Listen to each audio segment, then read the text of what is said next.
All right. So, a question people ask us a lot is what's it like working with your spouse? So, it's Valentine's Day. We thought we would let you know what it's like working with your spouse. Happy Valentine's Day, by the way. You was making a face behind you. So, that's okay. So, what is it like working with your spouse? I'll, Uh, I'll give my thoughts in a minute.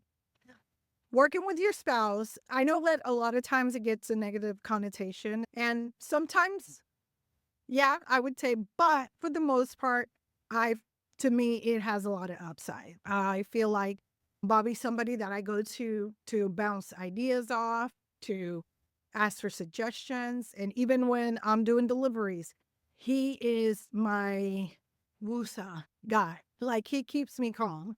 Yeah. It's from my perspective because cakes, that's Carrie's full time focus. And I call it flexible full time focus. Mhm. We'll talk more about that in another video. Like I do a couple of other things. I'm a ghostwriter and I'm a realtor and I do some other things and I help Carrie with the cake business. And then all of this, the content and resources that we create for other cakepreneurs like you.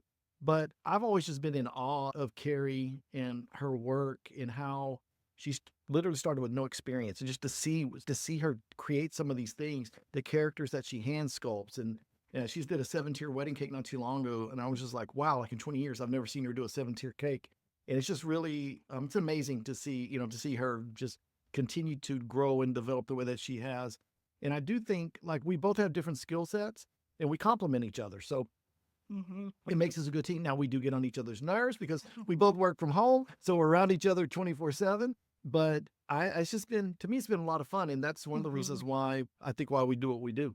Yep.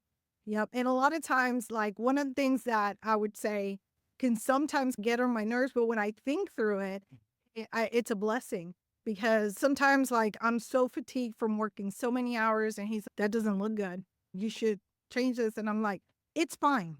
And that's the fatigue talking. I'm done. I want to just put everything aside. And then I think through it. Once he walks away, he's okay, if that's what you want. And he walks away, and I'm looking at it, and I'm like, no, that's not what I would want my final cake to look like. That is something that I'm Yeah. really grateful I for. mean, we bump heads sometimes, like on pricing and things like that. Mm. But overall, like for us, it's been a blessing, and Mhm. we realize that not everybody has somebody to support them in that same way, which is one of the biggest reasons why we do what we do. We want to support other cakepreneurs that Mhm. don't have a support system. Absolutely, absolutely. That's what we do, what we're doing. Like he said, if you have questions, just feel free to go ahead and put them in the comments, and we'll be more than happy to answer that for you. Happy Valentine's Day. Happy Valentine's Day.